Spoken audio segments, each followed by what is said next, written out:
হে আল্লাহ, আমাদের প্রতিটা ইবাদতকে আপনি কবুল করুন, আমিন। আসসালামু আলাইকুম ওয়া রাহমাতুল্লাহি ওয়া বারাকাতুহু। বন্ধুরা, স্বাগতম জানাচ্ছি আজকের এই নতুন ভিডিওতে। আপনাদের সাথে আছি আমি শাহিনুর সিদ্দিকা।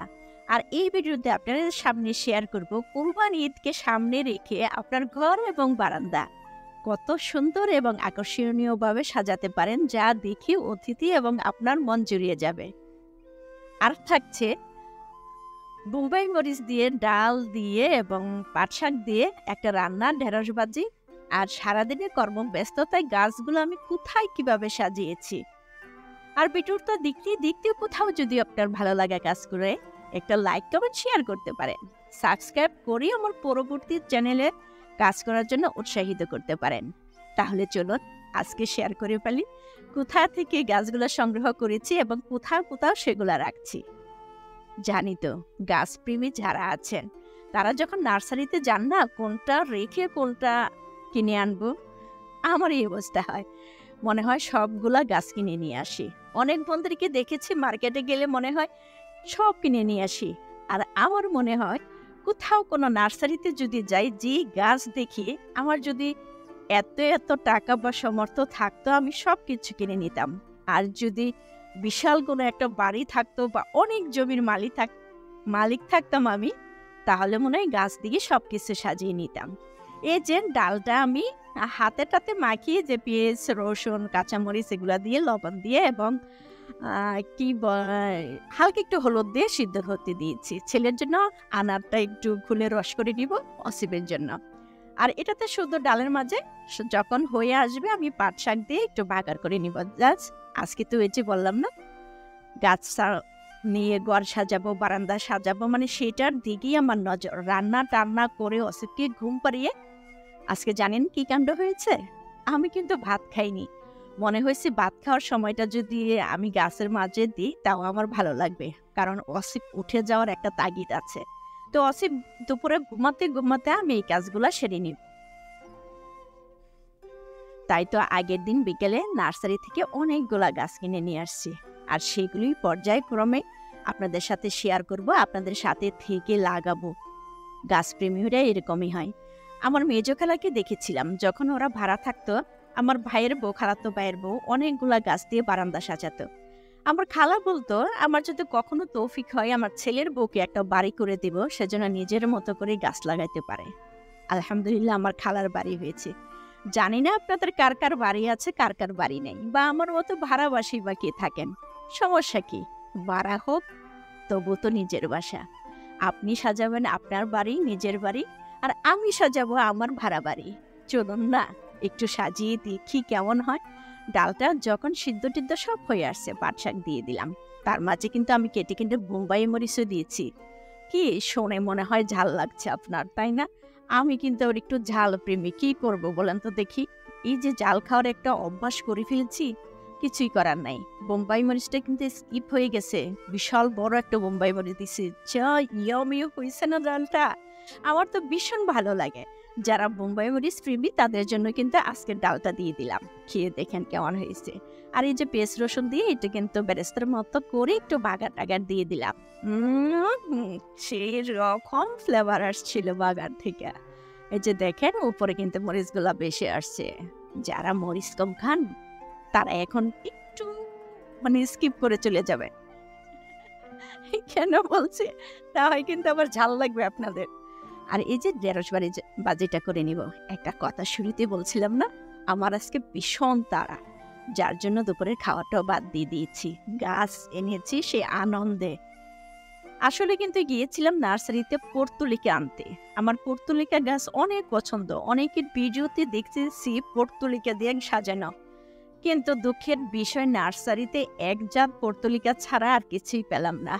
লোকটাকে বলে আসছি যে আপনি এনে আমাকে ফোন দিবেন বা আমাকে খবর দিবেন। বললো 15 দিন পরে আসেন। আর দেখেন এই বেলি ফুল গাছটা দেখে না আমি কি বলে, যে একটা কথা বলে না যে ফিদা হয়ে গেছি। এতগুলা কলি এর মাঝে, আর এই গাছটার বয়স মাত্র 3 বছর। দেখেন অনেকটা কি বলে জানি, যে এই যে দেখেন বলে গেছি, আর এই গাছটা এত জোফালো দেখে না আমার খুব ভালো লাগছে। আর লোকটাকে বললাম, একটা সিক্রেট কথা বলেন তো, এই গাছটা জোপালো হয় কিভাবে? তো উনি বললো কি, এটা কেটে কেটে রাখবেন, তাহলে জোপালো হবে না। এই যে দেখেন, এই গাছগুলো কিন্তু নিয়ে আসছি, আমার মেয়ের পছন্দ। মেয়ের সাথে গেছিলাম, মানে আমি যা পছন্দ করতেছি, আমার মেয়ে কেন জানি বলে আম্মু এটাই নাও, নয়নতারা। আমার সাদা নয়নতারা ভীষণ পছন্দ। রাবার প্লান্ট, এগুলা কিন্তু ইনডোর গাছ। আর নিয়ে আসছি এই টব। সাদা গাছ দেখলে যেমন আমার চোখ আটকে যায়, আর সাদা টব দেখলেও কিন্তু এরকম আমার চোখ আটকে যায়। সাদা সে ঝুলানো টব, চারকোনা টব, গোল টব সব নিয়েছি। এই যে সাদা পর্তলিকা, এটা শুধু পেয়েছি। আর লালগুলা কিন্তু অলরেডি আমার আছে। আর এই গাছটা দেখছেন, মনে হচ্ছে না যে আমি চিমটি দিয়ে ছিঁড়ে রেখেছি? আসলে কিন্তু না। আমার ছেলে বলতেছে, আমার আম্মু এই গাছের পাতাগুলো এইভাবে কাটলা কেন? আমি বললাম এটি তার ডিজাইন, আসলে কিন্তু কাটিনি। এই গাছটা কিন্তু ইনডোর প্ল্যান্ট, আমি একটু বাইরে রেখেছি যাতে একটু ভালো থাকে, তারপর নিয়ে আসবো। আর সাদা টবগুলার পিছনে না এভাবে আপনি ইচ্ছা করলে ছিদ্র করে নিতে পারেন, আর ইচ্ছে করলে ছিদ্র নাও করতে পারেন। আর আমি যেহেতু বারান্দাতে রাখবো, তার জন্য কিন্তু এটা ছিদ্র করে নিয়েছি। আবার যেটা ঘরের ভিতরে রেখেছি, এটাতে এখনো ছিদ্র করিনি। যদি প্রয়োজন মনে করি তখন কিন্তু ছিদ্র করে নিব। আর আনতে বলিনি গোবর মাটি এবং মিশানো মিক্সড করা যে সার দাও মাটি থাকে, সেটা 2 বস্তা নিয়ে আসছি। 2-3 পর পর আর কোথাও যেতে হবে না, অন্তত এই সিজনটা আমার মাটিগুলা গড়ে হয়ে গেছে। আর আরও কিছু চারা আনবো, কারণ আরেকটা সিক্রেট কথা বলি। গাছ কিনতে যাওয়ার সময় আমি আগে চিন্তা করতেছিলাম আমার কাছে টাকা আছে কিনা। কিছু জামা বানাতে দিয়েছিলাম, টেইলার থেকে জামাগুলো আনবো বলে টাকাটাও রেখেছিলাম। কিন্তু গাছ কিনতে যেয়ে সমস্ত টাকাগুলো আমি গাছের মাঝে দিয়ে দিয়েছি। পড়ে আছে টেইলার্সে আমার জামাগুলি, জানি না কবে আনা হবে। কিন্তু যখন প্রতিদিন বারান্দায় যাচ্ছি, ঘরে ঘুরে বেড়াচ্ছি, গাছগুলো আমার সামনে, প্রতিটা গাছ যেন আমাকে হাই হেলো বলছে। সত্যি কথা বলতে কি, গাছ কিন্তু জিকির করে, গাছের প্রতিটা পাতা আল্লাহর কাছে জিকির করে। আপনার জমি জমা বা নিজের বাড়ি নাই থাক, এই যে আপনি ঘরের মাঝেও যে গাছ রাখছেন, এই গাছ যে জিকির করছে, তার থেকে কিন্তু সবের অধিকারী আপনি হচ্ছেন। তো সেই সবের দিক থেকেও কিন্তু আপনি গাছ রাখতে পারেন ঘরে, বারান্দায়, যতটুকু হয় না কেন, প্রতিটা পাতা আল্লাহর জিকির করছে। আর সেই সুযোগটা যদি আপনি করে দেন, তাতে কি কিন্তু সবের ভাগে আপনিও হচ্ছেন। আর এই যে দেখেন, এটা কিন্তু কি বলে, এখানে নয়নতারা নিয়ে আসছি। আর এটাও কিন্তু বলে গেছি তো গাছটার নাম, আচ্ছা ঠিক আছে আমি পরে বলতেছি। আর এই গাছগুলো যখন আমি পর্যায়ক্রমে একটার পর একটা লাগিয়ে নিলাম না, তখন দেখেন বারান্দার লুকটাই কিন্তু চেঞ্জ হয়ে গেছে। লাগানোর পর হালকা করে পানি দিয়ে দিলাম। দুলন চাপা, এই গাছটার নাম হয়েছে দুলন চাপা, দেখছেন নাম কিন্তু ভুলে যায়। আর এটার মিষ্টি সে গন্ধ হয়। বিকেলে যখন বারান্দাতে গেলাম, আমাদের বারান্দাটা ছোট্ট, এই বেলি ফুলের গাছটা যেন হাতছানি দিয়ে আমাকে বলছে, শাহিনুর তুমি কেমন আছো? তোমাকে অনেক ধন্যবাদ আমাদের এত সুন্দর একটা পরিবেশ দেওয়ার জন্য। আর এই বেলি ফুলের প্রতিটা কলি আমাকে মাতিয়ে রাখে। আর দেখেন, সেই যে পর্তুলিকা গাছটা আর ইনডোর প্ল্যান্টের গ্লাসটাই এখন আমি সাজিয়ে রেখেছি। এখানের জন্য খুব আনন্দে আছে ওরা। আর এইখানে ইনডোরে এই গাছটা পরবর্তীতে নিয়ে যাব। এই গাছটা কিন্তু ডিজাইনটা খুবই সুন্দর, যখন এটা মানে জোপানো হবে দেখতে খুবই ভালো লাগবে। দেখছেন কি প্রচুর কলি আসছে বেলি ফুল গাছে। ফারিয়ার বাগানে দেখেছিলাম যে পুরো গাছটা সাদা হবে, বৃষ্টি পড়লে নিশ্চয়ই আমার বেলি গাছটা ফুলে ফুলে ভরে উঠবে সাদায় সাদায়। আমি আরও গাছ সংগ্রহ করবো এই বর্ষাতে, ইনশাল্লাহ আপনাদের সাথে শেয়ার করব। নিয়ে আসছি দুলন চাপা, নয়নতারা, অনেক কিছু। আর বিকালবেলায় এইভাবে সাজাচ্ছিলাম, তখনও কিন্তু আমার খাওয়া হয়নি। মাগরিবের ঠিক পূর্ব মুহূর্তে গাছ টাছ লাগিয়ে তারপর কিন্তু আমি ভাত খেতে গেছি। আর যখন দূর থেকে আমার সেই বারান্দাটা দেখছি, মনে হচ্ছে সামনে যে কুরবানি ঈদটা, তার যে আনন্দ, এই বারান্দাতে এসে যেন সেই আনন্দটা আমি এখনই পাচ্ছি। কোথাও যেন আমার জামা পরার থেকে বেশি আনন্দ দেখছে আমার গাছটা। আমি এরকমই দেখেন, আসলে কিন্তু বারান্দাটা আমার কাছে অনেক ভালো লাগছে। জানি না আপনাদের কাছে কেমন ভালো লাগছে। যে যেটা পছন্দ করে তার কাছে তো সেটাই লাগে। এখানে দুলন চাপা, হাসনা হেনা, নয়নতারা সব নিয়ে আসছি। আর এটা তো বাইরের গাছগুলা। এখন আমি আবার শেয়ার করব ইনডোরে কোনগুলা রেখেছি।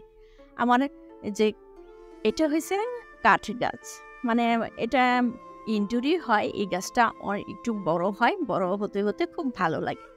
ড্রয়িং রুমে বা অন্য কোথাও রাখলেও ভালো লাগে। আমি মেয়ের টেবিলে, মেয়ে বলে, "আম্মু এটা আমার টেবিলে রাখো।" আর সবাই কিন্তু মানি প্ল্যান্ট গাছ রাখতে পছন্দ করেন। আর এইভাবে যদি ঝুলানো কোনো লম্বা মানি প্ল্যান্ট ঘরের জানালার মাঝে ঝুলিয়ে দেওয়া যায়, খুব ভালো লাগে। আর এই যে এই গাছটা দেখেন, জানালার পাশে ঠিক যেন মনে হচ্ছে ধুল গাছে বাতাসে, এরিকা প্ল্যান্ট। সেইভাবেও আপনি জানালার পাশে রাখতে পারেন। আর এই গাছটা হয়েছে পিস লিলি। আমার মেয়ে তো ভীষণ ভীষণ পছন্দ করেছে এই পিস লিলি গাছটা। বলে কি, "আম্মু এটা তোমাকে নিতেই হবে।" আর এটা যখন ড্রয়িং রুমে এখানে রাখলাম, সত্যি আমার কাছে মনে হয়েছে ড্রয়িং রুমের লুকটাই যেন চেঞ্জ হয়ে গেছে। এই যে বললাম না, আমি একটু গাছপ্রেমী, নিজের জামা কাপড় না এনে গাছ নিয়ে আসছি। আর এই যে আর্টিফিশিয়ালের লতাটা আমি এটা বেসিনের চারপাশে ঝুলিয়ে দিয়েছি। এটা কিন্তু আর্টিফিশিয়াল। আর আমার ওয়াশিং মেশিনের উপরে যে, এটা কিন্তু আর্টিফিশিয়াল না, এটা রিয়েল মানি প্ল্যান্ট। আমি একটা বাটিতে দিয়ে মাটি দিয়ে এখানে রাখছি সৌন্দর্যের জন্য। আজ এটাই বললাম যে ঘরের কোথাও কোথাও গাছগুলা রাখলে আপনার সৌন্দর্যটা বেড়ে যাবে। আপনি এইভাবে আপনার ঘরটা সাজিয়ে নিতে পারেন, খুব ভালো লাগবে। আর এখন যেহেতু আমি ড্রেসিং টেবিলের উপরে কোনো কসমেটিক কিছু সাজাতে পারি না, তাই এই মানি প্ল্যান্টটা আমি এখানে সবসময় সাজিয়ে রাখি।